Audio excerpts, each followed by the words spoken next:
దేవునికి స్తోత్రం. ఈరోజు వాక్య ధ్యానాంశం మత్తయి సువార్త 6 అధ్యాయం 4 వచనము. అట్లయితే రహస్యమందు చూచు నీ తండ్రి నీకు ప్రతిఫలం ఇచ్చును. చూడండి, మనకి ఎవరు ప్రతిఫలం ఇస్తారయ్యా అంటే రహస్యమందు చూచు మన పరలోకపు తండ్రి మనకి ప్రతిఫలాన్ని ఇస్తారంట. చూడండి, మనము ప్రార్థన చేసేటప్పుడు కూడా ఆ దేవాది దేవునికి సమీపముగా వెళ్ళి ఒక రూమ్ లోకి వెళ్ళిపోయి డోర్ వేసేసుకొని చక్కగా దేవాది దేవుడు మన ఎదురుగా ఉన్నాడని చెప్పి ఆయనని ముందు స్తుతించి స్తోత్రాలు చేసి కీర్తించి ఆరాధించి వాక్యమును ధ్యానించి దేవునితో సమయం గడపడం అనేది చాలా సంతోషకరమైనటువంటి జీవితం అండి అది.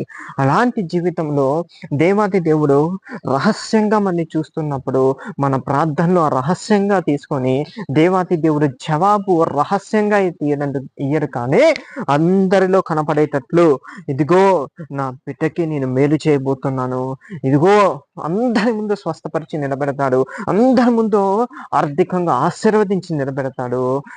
దేవాతి దేవుడు ఆయన నామానికి మహిమ తెచ్చుకుంటాడు. యేసయ్య నామానికి మహిమ ఘనత ప్రభావములు కలుగును గాక. ఆమేన్.